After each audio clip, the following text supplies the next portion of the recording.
Ustava zaenkrat še ni preklicana, zato je veljavna in jo morajo vsi spoštovati. Pooblaščene odgovorne osebe, uradne osebe, oni so dolžni spoštovati veljavno zakonodajo. Tukaj se smatra vse delodajalce, inšpektorje, ravnatelje, vsa ministrstva, člane državnega zbora in vlade. Tukaj govoriti, da nam lahko omejujejo pravico gibanja, pravico združevanja, pravico dela na podlagi nekega odloka, ki niti ni bil sprejet v skladu s pravilnikom državnega zbora, je popolnoma neodgovorno strani vladnih uradov in odgovornih, ki so zaposleni v vladi in v državnem zboru. Mi smo njihov delodajalec, po 3. členu Ustave ima oblast ljudstvo in mi smo tisti, ki moramo zahtevati svojo pravico in upoštevati tudi naše dolžnosti, ki jih imamo z tega naslova. Naša dolžnost v tem primeru je, da smo aktivni, da delujemo in če ga vlada biksa po svoje, da jih tudi zaposlimo. To pomeni, da jim pošiljamo sporočila, da jim pošiljamo maile, da jim pošiljamo pošto in jih sprašujemo, na podlagi česa nas oni v tem trenutku omejujejo in nam kršijo temeljne človekove pravice in svoboščine. Vsi verjetno poznate Nürnberški kodeks. Notri v parih členih lepo piše, da je prepovedano posegati po človekovi nedotakljivosti in po človekovem življenju. Ne glede na razmere, ne glede na stanje in ne glede na ta virus, ki nam ga prodajajo kot meglo. Začasna razveljavitev in omejitev pravic. Zdaj vam bom jaz prebrala, kaj ta člen piše, kdaj je dovoljeno začasno razveljavljati in omejevati pravice in kdaj teh pravic ni dopustno začasno razveljavljati ali omejevati. S to ustavo določene človekove pravice in temeljne svoboščine je izjemoma dopustno začasno razveljaviti ali omejiti v vojnem ali izrednem stanju. Ta dokument, ki ga imam tukaj in je bil poslan iz urada Vlade Republike Slovenije, jasno navaja, da v Republiki Sloveniji ni bilo razglašeno vojno ali izredno stanje. Te pravice, ki se nam zdaj kršijo in odvzemajo proti naši volji, jasno nakazujejo, da je v Sloveniji vojno ali izredno stanje. Mi ne vemo, oziroma zdaj vemo, da je vlada lansko leto rekla, maske bojo samo 14 dni, toliko časa, da se umiri stanje. To je bil dogodek in ta dogodek so podaljševali za 14 dni, pa za 1 mesec, pol so nas pa malo spustili, da smo prišli malo k sebi, pa se naplavali, v jesen pa še z večjo represijo. Pa 1 mesec, pa 60 dni, pa spet 1 mesec, pa spet 60 dni. Iz teh dogodkov je nastalo izredno stanje. Čeprav dokument pravi drugače. Torej gre za hudo manipulacijo zaposlenih v vladi in v državnem zboru. Mi, ljudstvo, imamo pa po 3. členu Ustave oblast, ker nismo aktivni kot delodajalec vladi, delajo, kar pač delajo. In to se bo zdaj spremenilo.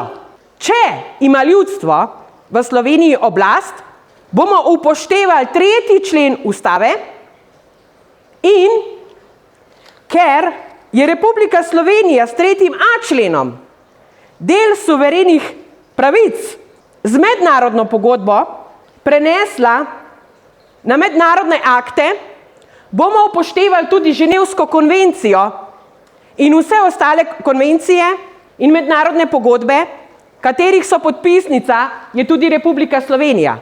Notri je zapisano točno to, kar vam bom zdajle prebrala v 16. členu v 2. odstavku.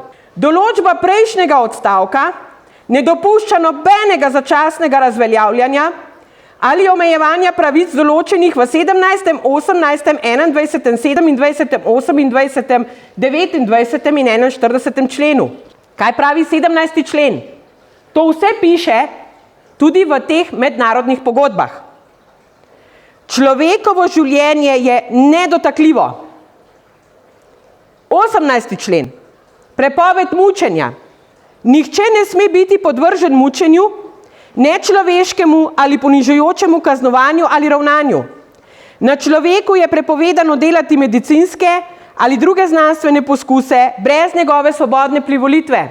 Na nas je, dragi moji, na nas, samo na nas, ali bomo upoštevali odlok, ki je podzakonski akt, ki niti ni bil sprejet v skladu z veljavno zakonodajo, niti z najvišjim aktom, to je Ustavo Republike Slovenije, niti v skladu z mednarodnimi pogodbami. Moč zakona mu pa dajemo mi ljudje, ker upoštevamo nekaj, kar nima zakonske podlage.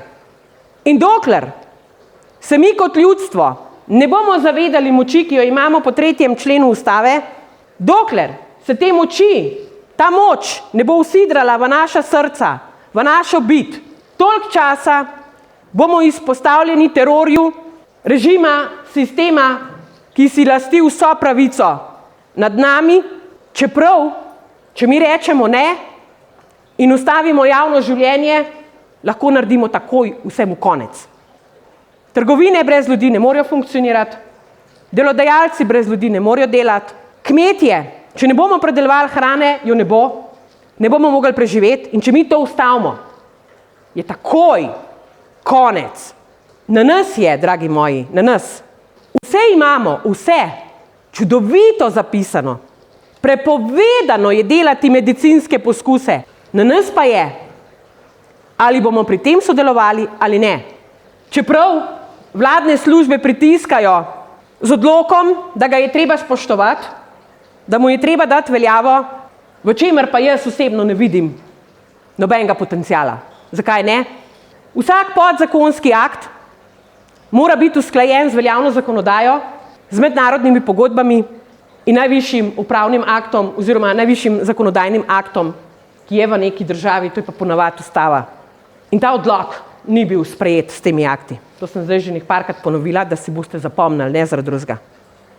Delodajalci, ravnatelji in vsi s funkcijami se zelo radi izgovarjajo, da so dobili navodila in da samo delajo po navodilih. Kdor je bral oziroma poslušal zgodbe ljudi, ki so bili zaprti v Nürnbergu, Auschwitzu, Dachavu, vejo, da so jim tisti, ki so jih terali in mučili, tudi rekli, saj samo izpolnjujemo ukaze, samo upoštevamo ukaze in navodila. Veste, kje smo mi zdaj? Dobesedno tam. Imamo zakon o gospodarskih družbah za delodajalce, ki imajo poslovne subjekte. In v 7. členu piše, odgovornost za obveznosti. Podjetnik in družba sta odgovorna za svoje obveznosti z vsem svojim premoženjem. Zakon določa, kdaj in kako so poleg družbe odgovorni tudi družbeniki. Vsi, ki izpolnjujejo ukaze, brez da bi se pozanimali, kaj ti ukazi so, ali imajo zakonsko podlago, ali so usklajeni z veljavno zakonodajo, vsi so odgovorni po zakonu o gospodarskih družbah po 7. členu. Zakon o prekrških, policija, inšpektorji in vsi ostali, ki ne upoštevajo veljavne zakonodaje, odlok ni zakon, ampak je samo podzakonski akt, ki mora biti sprejet v skladu z zakonodajo, v 13. členu navaja. Republika Slovenija in samoupravne lokalne skupnosti ne odgovarjajo za prekršek, zakon pa lahko določi, da odgovarja za prekršek odgovorna oseba v državnem organu ali samoupravni lokalni skupnosti.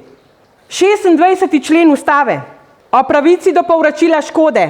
Vsakdo ima pravico do povračila škode, ki mu jo v zvezi z opravljanjem službe ali kakšne druge dejavnosti državnega organa, organa lokalne skupnosti ali nosilca javnih pooblastil s svojim protipravnim ravnanjem stori oseba ali organ, ki tako službo ali dejavnost opravlja. Oškodovanec ima pravico, da v skladu z zakonom zahteva povračilo tudi neposredno od tistega, ki mu je škodo povzročil. Za vse tiste, ki ste dobili odpoved pogodbe o zaposlitvi na podlagi tega, ker ste zahtevali varnostne študije o testih, maskah in cepljenju, ki ste zahtevali dokaz o obstoju virusa, izjavo o oceni tveganja na delovnem mestu in aneks k pogodbi oziroma ste od delodajalca zahtevali odgovornost, ki mu pritiče po zakonu o varstvu in zdravju pri delu. Zakon o varstvu in zdravju pri delu je napisan za delodajalca. In vsak delavec, ki opazi, da mu grozi nevarnost na delovnem mestu, more in je dolžan delodajalca na to opozoriti. Glede na to, da nihče ni dobil varnostne študije o maskah, testih in o mRNA genski terapiji, je absolutno upravičen po 26. členu Ustave do povračila škode. Delodajalec se mora sam zavedati, da kot nosilec odgovornosti odgovarja po veljavni zakonodaji in veljavna zakonodaja je popolnoma jasna.